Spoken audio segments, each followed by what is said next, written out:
Bon alors j'ai commencé j'ai commencé, je croyais que j'étais en vidéo, j'étais pas en vidéo. C'est compliqué quand même de peindre et de parler en même temps. Ça l'est plus que je le pensais. Bon enfin bref, je parlais de la question du modèle. Parfois on a dans sa famille des gens qu'on n'a pas envie d'imiter. Parfois on est en opposition parce que c'est le moment de l'adolescence et que voilà, on s'opposerait à un arbre. Voilà, parce que c'est normal, c'est le moment de la vie où on s'oppose et où c'est quelque chose de légitime. Parce qu'il faut faire ses propres limites, il faut faire ses propres choix. Parce que être adulte, c'est ça aussi.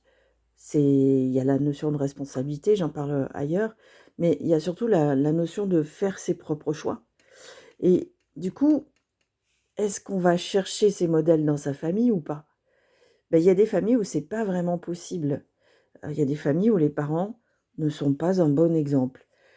Que ce soit réel ou pas, hein, mais à l'adolescence, on découvre d'autres choses, d'autres critères et les parents parfois, ben, on s'oppose à eux. Justement, plus ils sont fermes dans leur, façon d'être et plus on va avoir envie de s'opposer à eux parce qu'on ne veut pas leur ressembler.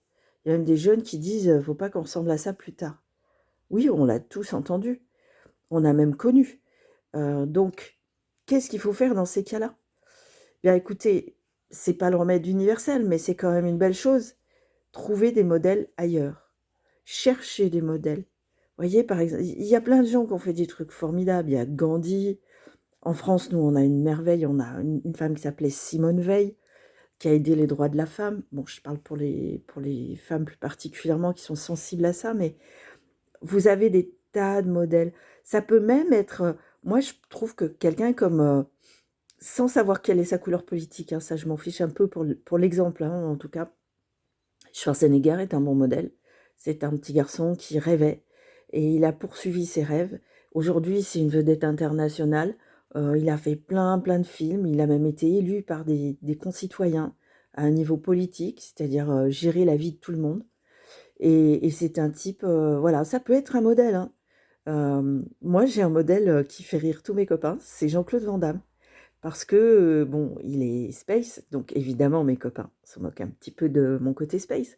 Mais c'est pas ça, c'est que Jean-Claude Van Damme aussi, c'est un type qui vient de nulle part. C'est pas un placé, c'est pas un nanti. Et aujourd'hui, quand les gens qui ont tourné avec lui, parlent de lui, ils parlent d'un type qui est très gentil, qui voilà, qui est doux, qui est et c'est un exemple. Et oui, humainement, c'est un exemple. Donc, vous voyez, les exemples ne manquent pas.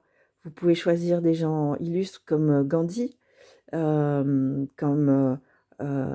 King. Vous pouvez choisir qui vous voulez. Euh, Prenez un modèle, ça va vous aider. Voilà, c'était une idée. Et puis moi, je vous dirai mon modèle dans une autre vidéo. Parce qu'il n'y a pas eu que JCVD comme modèle. Passez une belle journée.